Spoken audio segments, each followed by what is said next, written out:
Manhwa title in the right corner of the screen. Enjoy watching. This once tranquil place is now a ruin. There were casualties, people, and Jonah Madra was among them. Duke Leroy Han was trying to help her come to her senses. If she fell asleep now, she would never wake up again. Iona didn't understand what he was doing here. Iona Madro is the Emperor's sword, faithfully served the ruler Richard. She was on his side even before he ascended to the throne. Iona was willing to do anything for her lord. One day, there were salacious rumors about their relationship, and it disturbed the Emperor. So he decided to marry her off. She was willing to do anything for Richard, so he didn't even discuss a groom with her. For some, marriage is the most significant moment in life, but Richard chose Ione to marry Duke Leroy for the sake of restoring his family's tarnished prestige. He simply chose the strategy best suited to increase his own greatness. The Duke had always regarded Jonah with suspicion. Medina was the eyes and ears of the Emperor. Needless to say, such a marriage was doomed to fail. From the moment they stood at the altar until now, Iona had never considered him as her spouse. It had always seemed to her that the Duke thought exactly the same, but then why was he coming after her now? Jonah was in serious condition, but she asked, why? She had to. Well, it would be strange if it was really to save her. Han didn't think it was strange that a husband would come to his wife's aid, but in their case, it was very strange indeed. Iona still really wanted to know the reason, but the Duke promised to tell her when they got out of here alive. Jonah had gotten a very deep wound in the battle and could not stop the bleeding. She realized that she could not survive. So the Duke's words that they would get out of here alive were simply not feasible. Jonah would die soon, and if the Duke's luck was not good, even fate awaited him as well. The Duke was sure that if she had the strength left to say such words, then she would definitely live. Iona noticed that he was behaving unusually. In fact, she was still surprised that he really wanted to save her. Iona was left behind on the battlefield by the Emperor she was so protective of, and in the end, none other than her husband, with whom she had only exchanged a few words during the whole time, came to pick her up. Jonah asked the Duke, "Is the Emperor safe?" "He is." How just plain ridiculous and despicable would that be? The Emperor had abandoned her here in such a state and she was still so concerned about his fate? Jonah had no strength to explain. But how wounded I was. The Emperor fell for his lord. That is an honor for any knight. Yes, until the very last moment, Iona held her sword. The Duke, seeing this, was very upset. He began to suspect that there was something between her and the Emperor after all. Jonah felt even worse at that moment.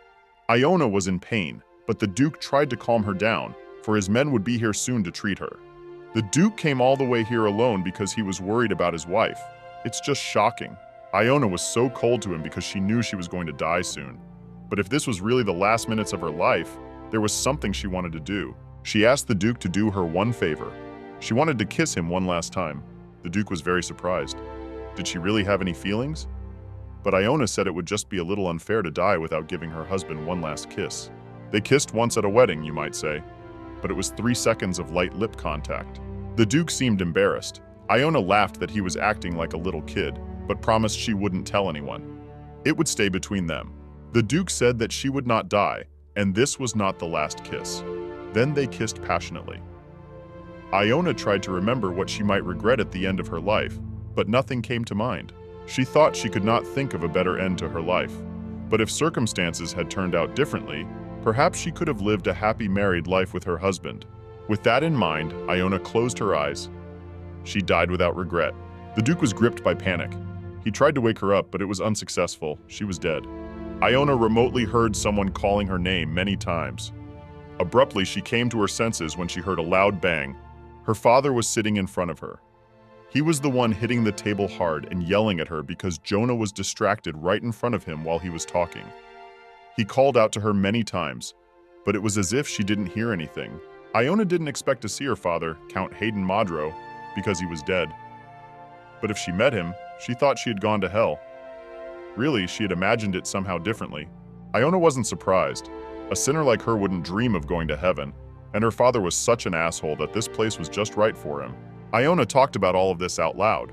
She was sure it was hell, and her father was settling in pretty well, even getting a little younger. At first, the Count couldn't understand what she was talking about, but eventually those words made him mad. His daughter had no right to speak to him like that. Walking up quickly, he swung around to hit her, but Iona wasn't scared at all. She managed to grab his arm before he struck. And then she wrapped it behind her back, and now my father was already pinned to the table.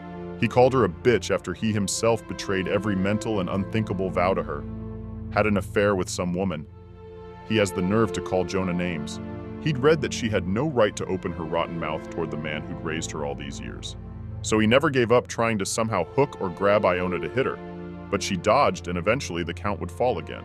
He said he'd raised her all these years. Only he'd better address those words to his other children, not Jonah. She was the head of the family after him, by the way. That count's poor son and daughter didn't even realize they were dead. The count didn't understand what nonsense she was talking about, or why she was starting to act like this. He reminded her that she was only able to become the crown prince's guard because he used his influence. Iona finally listened to the words. Why does her father call Richard crown prince and not emperor? Jonah was a bastard child. The Earl, the devil, hangs her to raise her, to the point that she had a talent for wielding a sword. The count wanted to gain the support of the future ruler in advance, but at the same time, not to leave much trace of his influence. So he chose Jonah, an illegitimate child, as a gift to the crown prince. The count raised Ion in confinement, hiding him from the eyes of others, tempering his character with brutal training. If Jonah did anything wrong, he would starve her and beat her. A mere child could not have endured such extreme cruelty, and the living conditions were extreme. But Jonah was able to grow up perfectly healthy, and she became the perfect pawn for the emperor. So it has now come to our attention that the father looks youthful and refers to Richard as crown prince rather than emperor. They are now in the study, where an old chandelier hangs, which Iona has personally replaced with a fancier. But she finally realized that something was wrong here. She asked, "What year is it and how old am I?" The count realized that she had gone mad after all. She had been so blinded by his ambition from his marriage to the Duke that she had lost her memory. Iona hadn't gotten any information, so she decided to find out for herself. She walked over to the mirror and saw her reflection. There was no scar mark on her face that had been there before, and the deep wound from the last battle was gone. It was as if Iona had gone back in time. That was the only explanation. Suddenly, Ivan and Niels burst into the study. They heard some noise and came to check on their father. They saw him sitting on the floor, shaking with fear, as if someone had attacked him. Iona, seeing all this, could not contain her laughter. Ivan and Niels the bastards are also alive and well, which once again confirms the return to the past. Niels thought Jonah had lost her mind and asked if she was the one who had attacked her father. It made it even funnier. These kids wanted to know why their father was picking up snot off the floor and why he was lying in the corner like a spineless doll. Niels got angry and told Jonah to watch his language, but she wasn't intimidated and said it was better for him and her father. Watch your manners and show proper respect for a personal knight of the imperial family. Niels got angry, went up to her and hit her. The apple doesn't fall far from the tree. Iona just watched this Niels guy babbling on about something. He wanted to remind her where she belonged. Ivan incited her brother even more to do something about this Iona, because the last time Ivan asked her about the crown prince's schedule, Iona didn't say a word. She just ignored it. Niels was glad about that, because it was another opportunity to teach him a lesson. He was going to break Jonah's leg like last time. About a year ago, while hunting, Niels shot Jonah in the leg with a shotgun. But he won't get that chance again. Jonah won't let it happen. When she called him by his name, he really didn't like it, so he decided to hit her again. Iona didn't let that happen and hit him first, right in the jaw with her fist. The blow was so strong that several of Niels's teeth flew out, and he flew several meters away and hit the wall hard. Yvonne and her father, standing off to the side, didn't expect this to happen at all and were very frightened. Niels, lying on the floor, tried to say something there, but his front teeth had fallen out, so now his speech was very funny. His sister, shocked, told him so, and when Niels stood up and noticed it himself, he got even angrier. Now, no matter what he said, it sounded really funny, even if they were insults. He quickly ran to the fireplace where the swords hung above, and he was ready to kill Jonah, and she only looked forward to him bare his sword, for she too was ready. If he's going to take another man's life, he's willing to put his own on the line. Jonah took off his glove and threw it right in Niels's face. He must accept responsibility for his actions. Only then did he remember what he didn't want to admit. But Iona is a very gifted swordswoman. If he confronted her now, she would very easily and simply chop off any limb of his body. Yes, she could strip him of not only his limbs, but also his head with ease. Even so, Niels reached out to pick up her glove, which would mean accepting the duel. His father told him to stop and not to do it.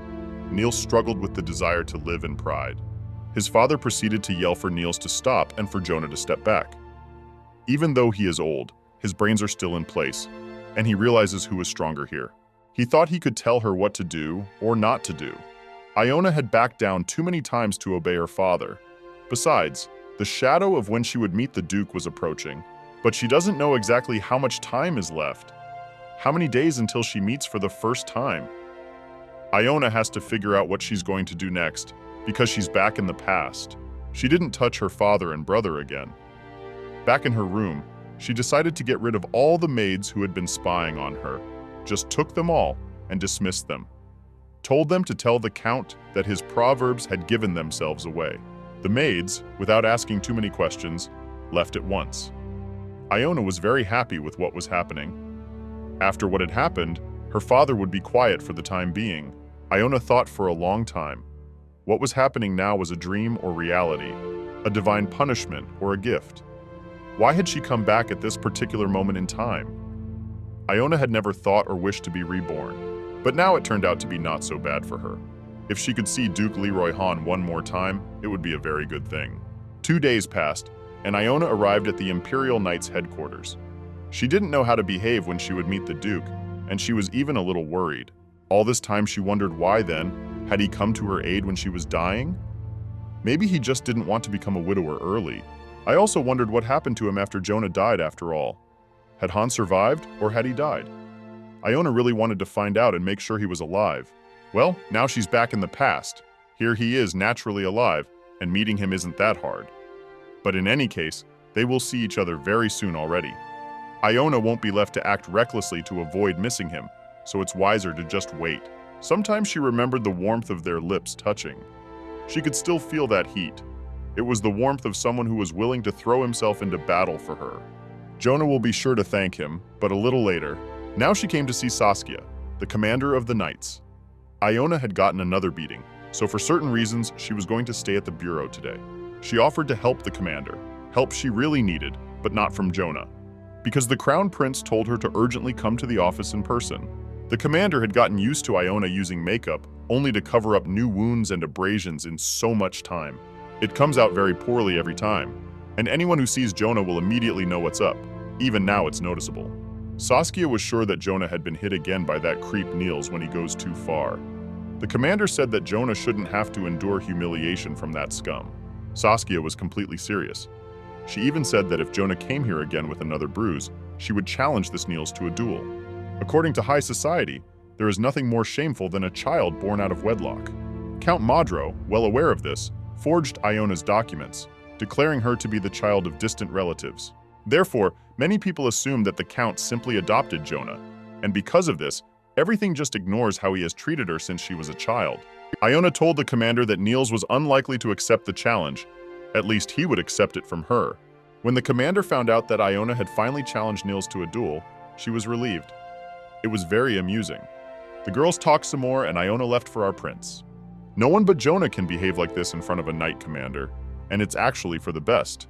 Iona went to the prince, but it appeared that he had just fallen asleep, and the maid suggested that the knights wait here or come back later.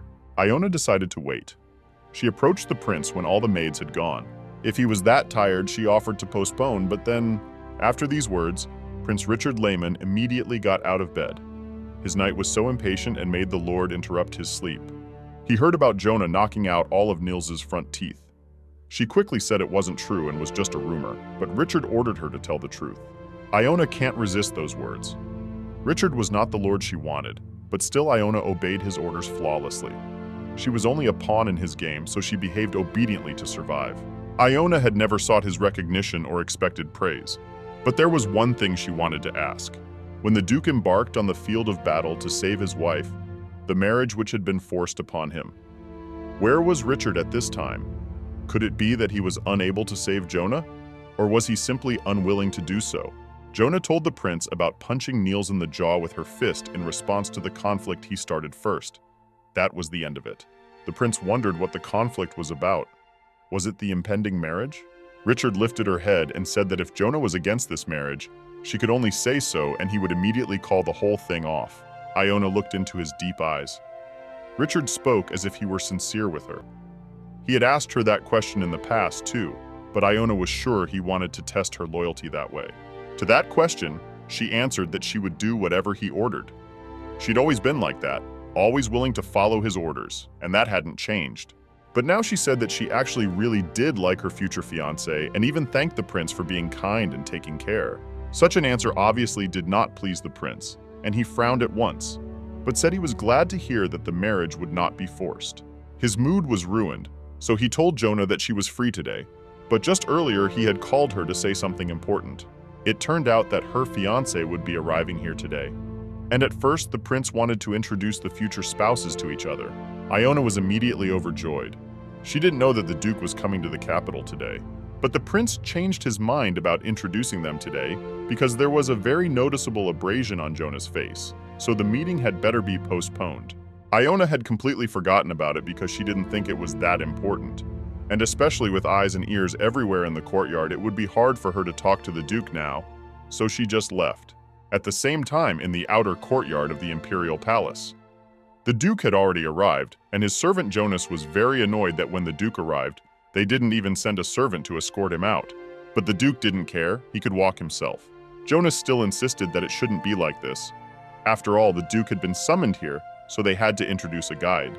The guide really didn't bother them, his presence. Jonas certainly wasn't shouting all over the garden. Han could hear Jonas trying to say that the Duke could not be so sarcastic to someone who had served him faithfully for so many years. The Duke is here today because of a sudden political marriage. This puts him in a very unpleasant and precarious position. Who would have thought that the head of the barely recovered Han clan would be greeted at the palace like this? Or rather, he wasn't greeted at all. Throughout their long history, the Han family has been very close friends with their neighbors, Count Schmidt's family. The two families even decided to marry their children when they grew up to create two friendly clans. True, he ended up treating his bride as a childhood friend rather than a lover, but 7 years ago, disaster struck. Count Schmidt's family was suddenly declared traitors to the motherland, with ties to a foreign country, after the disclosure of several secret documents that were considered proof of treason. The entire family was executed without warning or discussion. Of course, this also tarnished the Han family, as the ruling dynasty, because of the friendship between the families, suspected the Han family as well.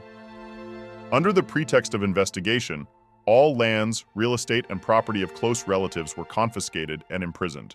And then the parents, the Duke and Duchess of Han, died in an accident. In fact, no one thought it was an accident. But a series of events led to the collapse of the Khan family.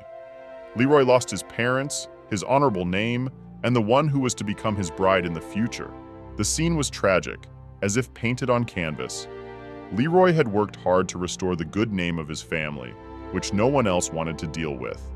And so, when he was finally on his feet, he was told bad news. Iona Madro, as the common folk called the Crown Prince's faithful hound, was to marry the Duke. The purpose of this marriage is clear to absolutely everyone. The Crown Prince wants to take Duke Han on a short leash as well. But what will Ione get out of this? That was something Leroy did not understand yet. His servant claimed that the Crown Prince would still regret everything. Suddenly they heard someone coming this way and they fell silent. Leroy tensed, because it would be bad if someone heard Jonas's words. But suddenly he saw the blonde hair, the red eyes, that uniform, and immediately realized it was Iona Modrov. But he hadn't expected to meet her here. Iona, as soon as she saw the Duke, was immediately overjoyed and ran up to him with a smile on her face. She decided to introduce herself to him right away and knew he was on his way to see the Crown Prince. The Duke and his servant just froze in place when they saw her smile. In fact, they hadn't expected to see her so soon. Jonah asked so casually, "We haven't met anywhere before." The Duke was rarely in the capital, so it was unlikely. After this brief conversation, there was silence. Iona apologized for disturbing him at such an inopportune time, but offered to escort him to the Crown Prince's palace. Leroy was surprised, but he declined the offer. He himself knew the way there well enough, and besides, he didn't want to distract such a knight from paperwork.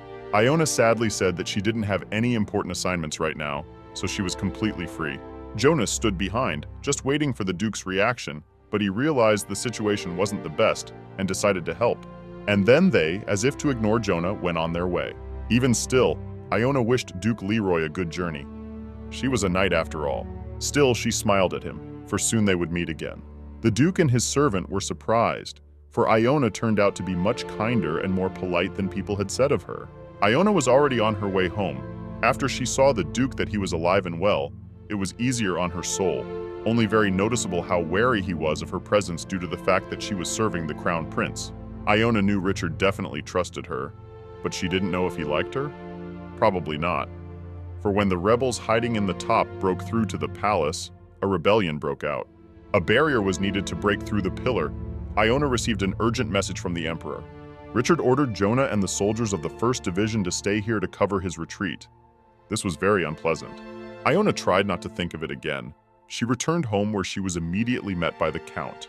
Standing in the passage, he asked where she had wandered uselessly again. Iona wasn't going to answer that. Maybe if he had asked normally she would have, but definitely not right now.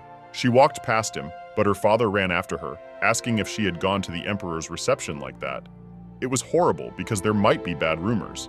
Rumors of Niels hitting Jonah had already managed to spread. Her father found out that Iona is even doing without maids since she fired everyone, and he merged because it's unacceptable for an earl's daughter. Because no one can even overpower her, she wanders around in a nightmare state, dishonors the family, and doesn't even listen when her father says something. But he asked, "Is it because you have resented your brother and are now willing to do anything to besmirch the honor of the family?" Iona became resentful. She asked, "Is it really possible to kill people as long as rumors don't spread? And if I remove all signs of beating from my face and body, can that restore the family's honor?" Iona told the Earl to think for himself which of them most dishonored the family. After all, it was their own fault. And anyway, Niels has not only caused trouble for the family, but also for Jonah, because in 2 days she's going to meet her fiancé, and she has this blow mark on her face. The Earl himself realized that if she showed up to the meeting with that bruise, the Duke might use that excuse and break off the engagement. In that case, the Emperor would break his word, and the Count couldn't let that happen. He decided to find another approach to Jonah.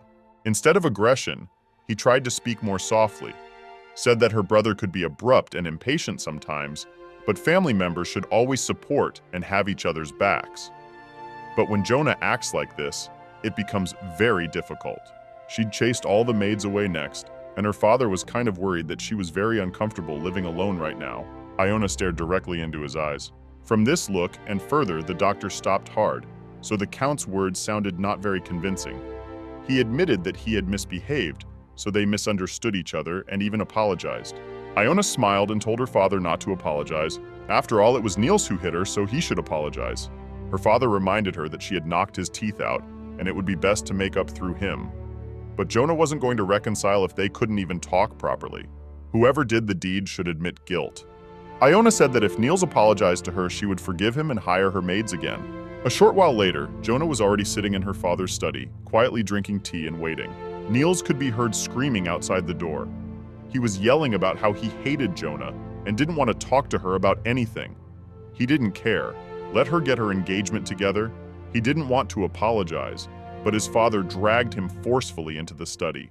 His father said that if Niels didn't apologize now and disappointed him, he would change his name in his will to Yvonne. These conditions immediately changed Niels's behavior.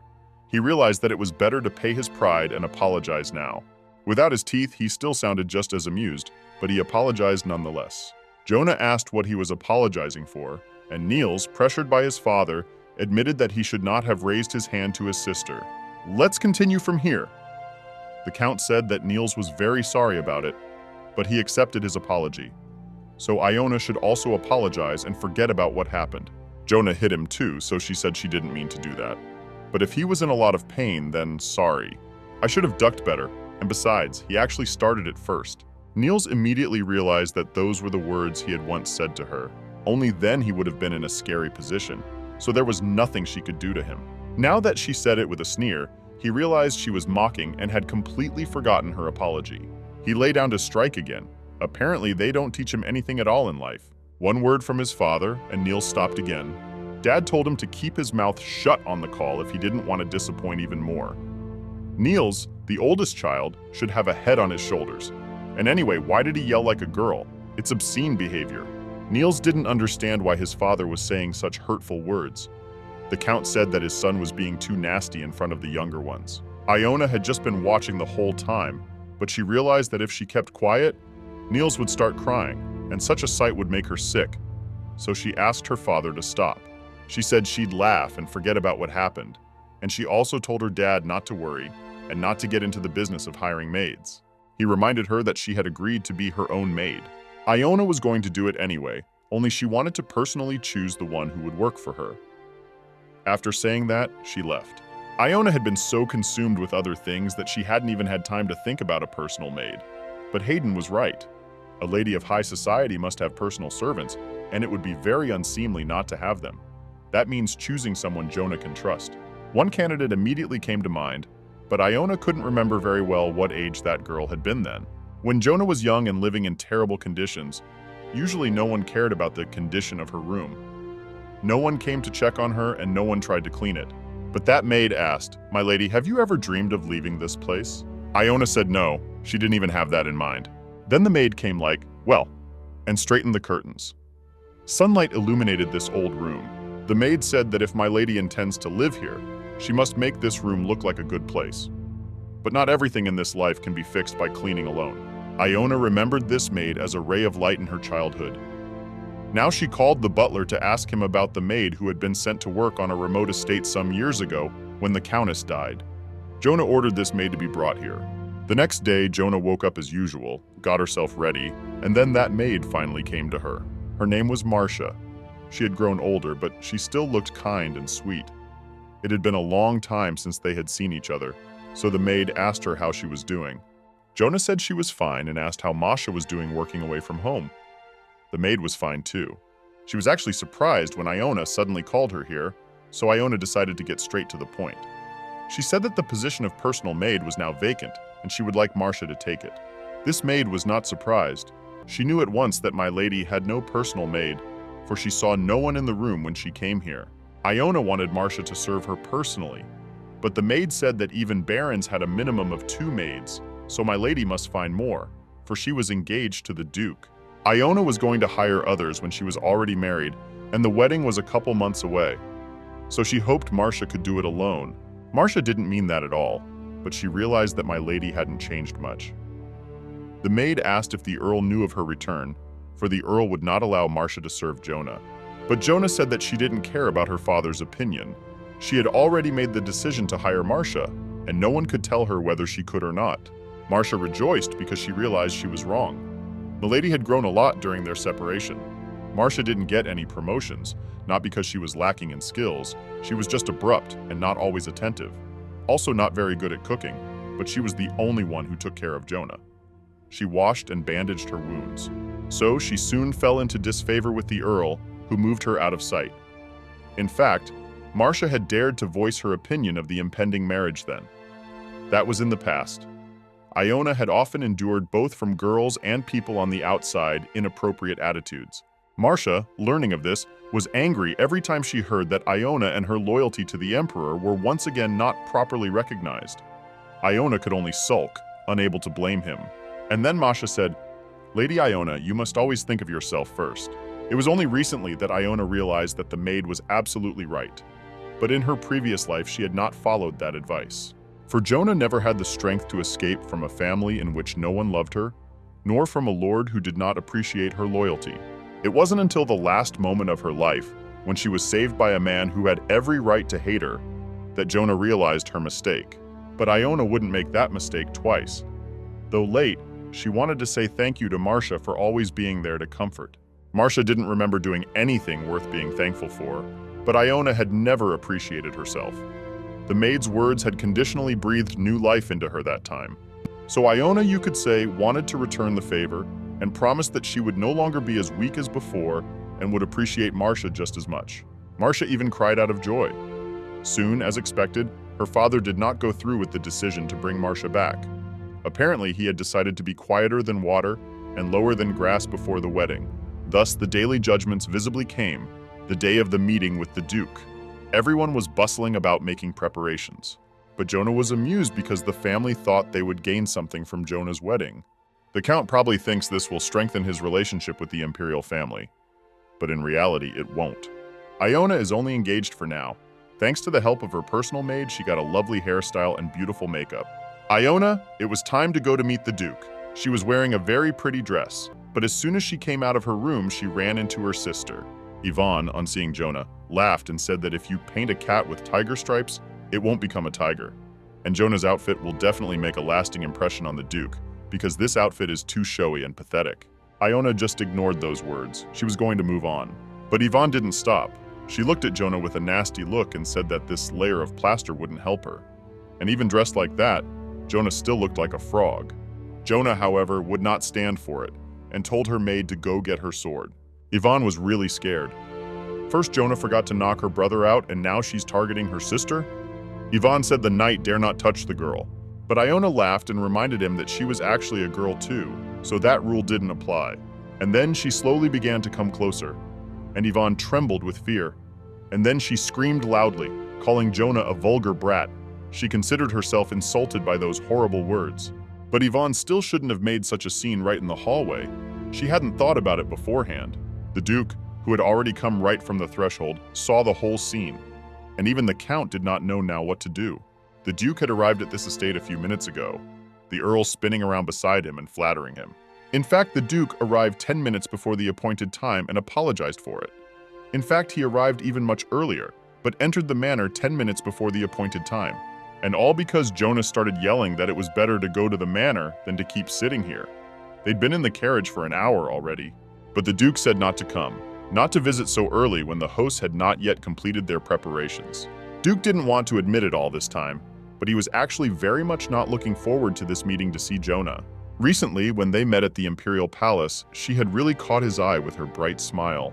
So he came to the estate and saw this situation. Then the Earl tried to get the Duke to go elsewhere as soon as possible, but the Duke decided to stay and watch the scene to the end. Yvonne claimed that Jonah had threatened and insulted her, and that she had destroyed the family and was now playing the innocent sheep. Yvonne argued that Jonah should be on her knees begging for forgiveness, because she was the reason they didn't get to see the last moments of her mother's life. Every time Yvonne wants to humiliate Jonah, she remembers this. Countess Modroy died 5 years ago. In the last moments of her life, it was not her husband, her son, or her daughter that she wanted to see by her side. She wanted her bastard offspring Iona by her side, and she granted her wish. Iona was truly sorry that no one could hear the Countess's last words, but it wasn't her fault. At this point, she decided to end the conversation and just turned around to leave. The Duke was watching this closely, and the Count was very nervous, not knowing how the Duke would react to this. He said the younger sister was just jealous of Jonah's upcoming engagement, and she usually behaved very decently. Leroy realized he hadn't misheard. He certainly hadn't expected his bride to come from a well-bred family, but what he'd just seen and heard was out of line. Yes, sometimes family members don't get along, but now they were just openly insulting Jonah. It was sad that she had been treated like trash in her own home all this time. Iona came down the stairs and greeted Duke Leroy. She apologized for the forced delay and smiled softly at him. It was as if Leroy saw a light coming from her. It was something incredible. He himself apologized for arriving so early and was very happy to meet her. Unlike their first meeting, he was smiling and polite. Then moving closer, he kissed Jonah's hand, and she said she too was counting the days until she met him. From the look in her eyes, Leroy was sure she was telling the truth. But it was also strange because they hadn't known each other well enough before. Iona was truly a woman and a mystery to him, and he could not take his eyes off her. The Count made every suggestion to go to the table and finally have a conversation all together. But Iona interrupted her father and suggested that the Duke go for some fresh air. The weather was lovely today, so it was a great idea, and he agreed. Then Iona changed her clothes, and the two of them got into the Duke's carriage. Iona suggested he go to a remote location because there were too many extra ears and eyes, so it would be ideal to find a field or a lake. The Duke finally asked why she was standing at a meeting in nature. Iona simply didn't want to discuss things not meant for outsiders with the Duke. The Duke thought it was about a message from the Crown Prince, but Iona denied it and said it was just personal. After a few more questions, the Duke expressed his displeasure because he had to, as if with pincers, pull words out of Jonah. She apologized and said that it was just that atmosphere was important in matters like this, so they decided to just take a quick trip to the lake near the old town. It was drive time and they were silent. Iona was looking out the window and the Duke was looking at her. Though she was wearing beautiful makeup, you could see the mark of a bruise on her cheek. Not recognizing the talents of an illegitimate child is common among aristocrats, and it is likely that Iona experienced bullying from a very young age. Even if it's not hidden from the Duke, it means that what's going on is known to a lot of people. Well, the Crown Prince just prefers to ignore it. Recently, the Duke met with Richard, and the Prince said that he appreciates this child very much. But this was already known to all, for she was his very devoted little dog. But still he said that she was indeed very dear to him. Leroy judged Richard, for he is giving away a girl he cares for and to another man. It's a pretty cruel joke, or it speaks to his bad character. He's crossed the line before. But Richard thought it was normal for temperament, and they often do that to their mistresses. The Duke reminded him that Iona would become a duchess, and was it too much to bestow such titles on a mere mistress? Richard said that he was not going to make the relationship between them public, so the Duke could not worry about the honor of his new family. It will be safe, because for him, so eager to restore the former greatness of his clan, it will be only to the advantage. The Duke will have the support of the man who will become emperor in the future. Leroy just swallowed the rage that came over him because he has the Crown Prince in front of him and he can't do anything against it, but that's for now. Also, Richard strongly recommended the Duke to live with his wife the same as before the marriage and told the Duke not to even think about the wedding night. Richard didn't care how the Duke would treat Jonah within the family, but Richard is a possessive man, so even though he's marrying Jonah off, he's chosen someone who won't lay a finger on her. It's not like the Duke is going to push his luck and take what belongs to the prince. After that conversation, Leroy was disgusted and angry. The prince's eyes reflected animal lust. The Duke realized that the prince would use him as a chain to keep Jonah away from him. When the Duke recalled that conversation with the Crown Prince, he could immediately guess what exactly Iona wanted to say. Leroy was sure that she would want to draw a line in their future relationship, so she wanted to talk in person. Soon they came to the lake. It was very beautiful here, and now they were alone. They could talk freely. Iona asked the Duke to listen as calmly as possible now. She offered Duke Leroy her hand and heart and asked him to marry her, and also promised to make him happy. He was very surprised at what she said and even blushed. Then Jonah quickly turned to the flower bush and blew one flower, holding it out to Leroy. She said again that she vowed to make him happy. Leroy couldn't imagine what was going on in her head, but it was clear from her words and look that she was saying it from the bottom of her heart. In fact, it's very strange that it's the girl who proposes to the guy. But even stranger is that she acts as if she's already in love, even though it's only the second time they've seen each other and the first time they didn't even really communicate. The Duke wondered where she was getting her feelings from, but Iona said she wasn't confessing her feelings to him, just proposing. She just wanted a happy life together. The Duke said that her wish was unrealizable. Iona said that she had indeed done her best, though it wasn't about her efforts at all. Many believe that this marriage of uniting the Duke and Emperor's family, but in reality, the Duke is simply bowing to the will of the prince simply because Jonah is a trusted man of the prince. The Duke has been forced into marriage by women in a lower position than him, and it can be humiliating. However, Iona promised that as a wife, she would bring as many belts as she could to the Duke in order for the marriage to be considered extremely favorable to the Han clan in the eyes of society. Yes, it won't actually be true, but only the parties involved would know about it. So Jonah said she would become head of the Modra family, and as a result, in the divorce, the Duke would receive the title of the clan, which had been a participant in the history of the state for 2 years, plus the property and some of the Modra real estate. The Duke did not aspire to a high-profile title and was not particularly eager to appropriate the property of the heirs. Iona said that she wanted to provide him with a decent life, but the Duke simply could not believe this nonsense. He thought she was trying hard to deceive him, but what she came up with didn't convince him at all. Iona did not expect him to believe her at once, but she dared not lie to him in the face of the man she would soon swear allegiance to. She wasn't expecting a reward or recognition from the Duke. She was only doing this because she had made the decision herself, and now she wanted to let the Duke know. One day she would prove how serious her words were. The Duke did not understand how she could speak of loyalty, and yet go against the will and Crown Prince, her master. It was a contradiction of herself. The Duke has already stopped understanding everything. She speaks very sincerely as if it were all true. But why does this truth sound like nonsense? Iona said that she was already more loyal to Crown Prince Richard than she needed to be, so she doesn't get false hopes and believes that one day she will also be disappointed in the Duke. After all, the Duke might change his mind about Jonah after she sacrifices everything for him. Leroy was shocked. He didn't understand what it all meant. Was Jonah really not acting on the prince's orders right now? But if Richard had really wanted to send a spy to the Han family, he would have chosen a girl with a cleaner past for that purpose. And she wouldn't have acted so rashly. And Richard wouldn't have told Kirch to forget about being in a relationship with Jonah. Leroy thought that perhaps she had become disillusioned with the crown prince after he decided to marry her off to another man. But her heart is straight, complicated.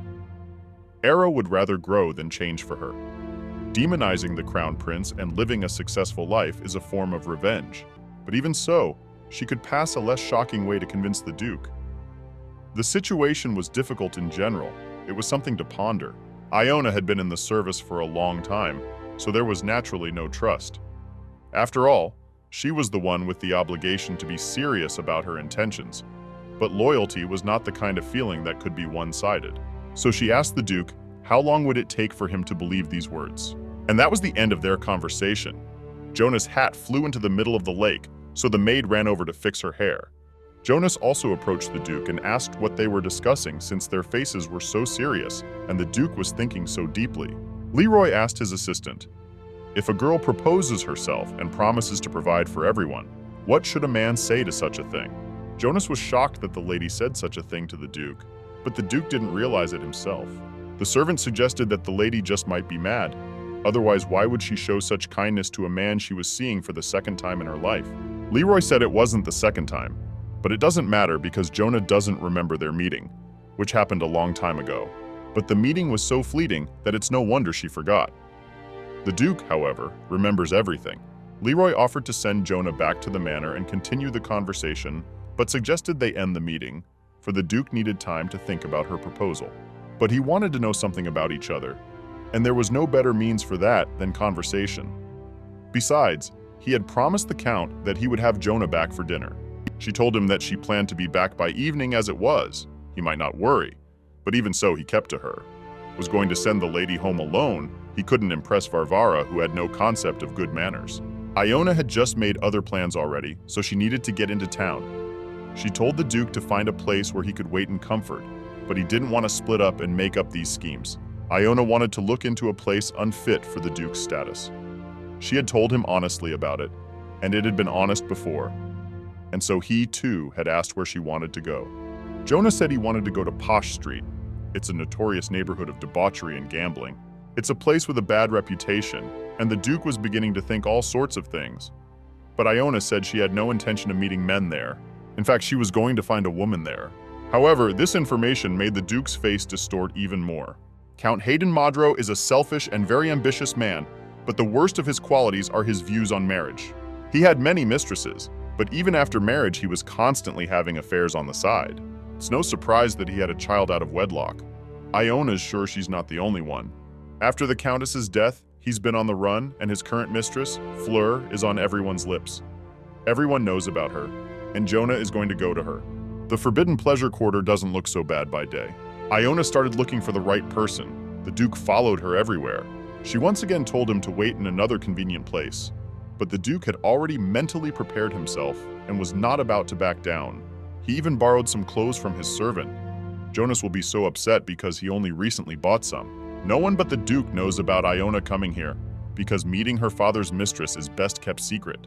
A meeting like this, attended by the man Jonah is engaged to, is unacceptable. But the alibi will be ironclad. Pretty soon they would already be in place. Jonah and the Duke followed right behind Fleur. The Duke was very curious as to why all this was necessary, but Iona didn't want to tell him, omitting the details. She said it was for the Duke's sake, and he would understand when he went inside. Soon they came to a small house and knocked on the door. There were disgruntled voices, but Jonah kept knocking. Fleur opened the door. She was very angry because she had worked late last night, and now she just wanted to rest. But as soon as this girl saw Lady Mordov, she immediately began to act respectful and asked why she had come. She let me in. The place was very dirty. Fleur bit the knight for showing up unannounced. Fleur thought that Iona had come here to ask for her mistress to break off her relationship with the Count.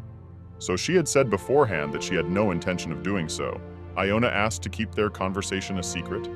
But the anniversary of the Countess's death was coming up, and if her father's mistress showed up on such an occasion, and made a scene with her children, it would be extremely humiliating, and her father would not tolerate such a state of affairs.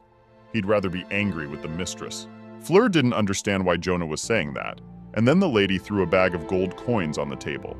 It was a generous enough compensation. Iona said that if Fleur ended her relationship with the Count in this way, the amount would be doubled. Fleur couldn't think of anything but money, and everything she wanted. A scandal on the anniversary of the Countess's death, and then all that gold would belong to her. Hooking up a rich man is no easy task. Fleur said this amount wouldn't be enough. She wanted to up the ante. But Iona knew her father never stayed with the same woman for long, and Fleur had been with him for about a year or so. She couldn't get anything more out of him anyway. He could see the conditions she was living in. Count Madro is not particularly generous with his women. Otherwise, Fleur would not be living in this horrible house. The Count needs his mistresses only for flat pleasures, and that is why he chooses only those who are beneath him in status. There are plenty of ladies who would be willing to take the place, and it is unlikely that the Count sees only one mistress. Fleur realized why that old man had been coming to see her so rarely lately. He had already found someone else. At this rate, he'll leave her himself. But now there is an offer for a large sum of money, to part with me, and then to receive a sum twice as large as that. Fleur, of course, didn't know how Jonah would benefit from it, but she was already about to agree. Jonah said she's only doing it because breaking the bond on the side will only benefit the whole family as well. When Fleur throws a tantrum on the anniversary of the Countess's death, both Niels and Yvonne are sure to put her out. But they will not be directed at the mistress at all, but at the father himself. They will immediately remember how he had fun with his mistresses while their mother lay on her deathbed. Anyway, the beginning is we've already made a beginning. Jonah and the Duke walked out of that house. Leroy asked, "Does she really intend to become the head of the family?" Jonah is going to use this chance to ruin Niels's relationship with his father. The Duke thought it was too risky a strategy, and she claims she's doing it all for him. If she had said she wanted the title of head of the family herself, he would have taken her offer more seriously. Basically, he intended to refuse because he feared putting power in the hands of his enemy's pawn. The Duke didn't understand why Jonah was doing all this, and why he would hand over his master and devise such elaborate schemes. Iona had simply realized too late that the one she had sworn allegiance to was unworthy of it.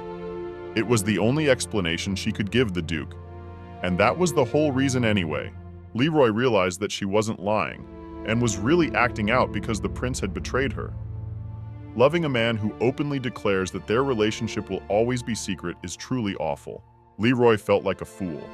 After all, Iona was ready to destroy her life just to take revenge on the traitor. So the Duke told her, "Think it over again, and choose more carefully the companion to whom you will devote your life." But Iona said that even if the world has all the time in the world at her disposal, she would still choose the Duke. Even if he doesn't trust her one bit, it doesn't matter. He can call her the Crown Prince's dog or a dirty spy, but Iona is sure he's not the kind of man to betray his family. Earlier, she had asked how much he would need to believe her sincerity. So now he decided to ask her the same question. How much money would she require of him to do so? Iona said that 100,000 gold would be enough if her plan failed, although that was unlikely. The Duke wouldn't lose anything anyway. Jonah's family will leave the same amount of money and devotion to her. In other words, she will leave only her own value on the horse. Meanwhile, along with Mordov, Yvonne was smashing everything. She was angry and crying all over the fact that Iona was able to find common ground with the Duke and would soon become a duchess. She's just a bastard child. Yvonne was incredibly angry, and she wasn't going to leave it at that. Yvonne also beat up a few maids. She thought they were looking down on her because it wasn't her becoming a duchess, but Jonah, and thought they were mocking her behind her back. No amount of excuses would help these maids now. Yvonne wasn't listening to anyone. She was making a mess, and the maids could not go against their mistress. Jonah didn't even dare to make a peep before this engagement took place, and now she pretends she doesn't know Yvonne at all. After she left the Duke, her father scolded Yvonne for that disgusting scene in front of the guest. It was not a bad thing to behave like that in front of the Duke. Yvonne didn't think she was at fault, but her father said she was a disgrace to the family. She, for her part, thought it was her father's fault for bringing that ragamuffin into the house, and it was all Jonah's fault. The father didn't want to hear any more of this nonsense and simply sent his daughter away. It was very hurtful, and Yvonne wouldn't go away. She kept yelling that it was her father's fault, that he had arranged their engagement. She ended up pissing him off so badly that his father said, "Yvonne and Niels have both become complete lowlifes." He said to her mouth, "Yvonne is caged in her own house, and that scum Jonah is free to roam wherever she wants. So she's the source of all the problems." In the evening, his brother came to Yvonne's room. He did it secretly from her father, so it was necessary to be quiet.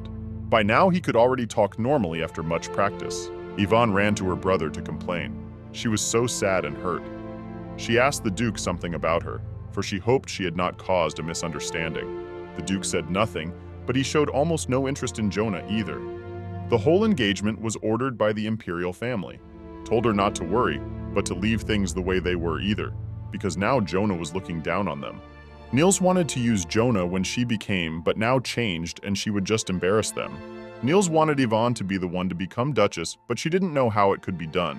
The brother already had a plan, and it would be Yvonne. If it goes according to plan, it's gonna kill. Sister was doubtful about this plan, because if you kill Jonah, it would cause a lot of commotion, and it's very risky. But on the other hand, it's nothing compared to the benefits. Using this brat to restore the family's status was a huge mistake from the start, so they think they can manage without Jonah. Discussing this, only then did Niels reach the point of chasing the maids out of the room. When they came out, they immediately started discussing what had happened. At night, Iona returned home. She had a lot of things to do, and besides, her wedding was coming up soon. Thank God she'll be able to leave the service soon. In the past, Iona didn't even think about it and worked day and night, but things would be different now. Suddenly, Jonah heard a knock on the door. It was late, so she thought that maybe it was Marcia. But maybe she was asleep, and it probably wasn't her. Jonah opened the door and saw Yvonne's shivering, beaten maid. At first, I didn't understand why this maid had come, but I let her into the room as she looked very frightened. The maid apologized for coming so late, but she had come to tell her something, even if it would be hard to believe. The maid said that Mr. and Miss wanted to hurt Jonah badly. She immediately assumed they wanted to kill her. The maid said she overheard them talking by accident. They want to get rid of Jonah and send Lady Yvonne to marry the Duke, then the servants out of the room, so the details an unknown. Iona was actually glad to hear that, because it meant that she was able to piss off Niels and Yvonne. But why did the maid decide to tell about it? The maid didn't want to participate in this abomination, especially knowing Yvonne and Niels. They could blame it on the servants. Most of Lady Yvonne's maids are of the same opinion. They don't want to be part of these evil schemes. Knowing the characters of these brother and sister, it is easy to understand that they are both extremely cruel with services. However, up to this point, none of the servants had ever approached Iona, even when she was in a similar situation. And perhaps in her past life they didn't see Jonah as a true knight ready to protect them. Now that Jonah has changed and the people around her are starting to treat her differently, it's a welcome change. She thought the whole world had betrayed her, but she was betraying herself. The maid came because she wanted to work for Jonah. Yvonne could not bear to serve, so this servant promised that if Jonah would hire her to work for him, she would work for him for the rest of her life. This girl's name is Cornelia, and Jonah has agreed to work with her. Cornelia also brought along a couple things that Lady Yvonne had secretly kept with her because she thought it might interest Jonah. There was an invitation. It was from Irene Kruger, and Iona was very surprised. A young favorite of the Kruger family. In addition to her very outgoing personality, she has a habit of spending huge sums of money. Her balls with their comfortable atmosphere and strong drinks attract a large number of aristocrats. There are also all the young nobles interested in romantic relationships. Needless to say, Yvonne attended such receptions regularly. Absolutely everyone was there except Jonah. Iona usually declined invitations, but that was in the past. Now, as a future duchess, she decided to make her first appearance.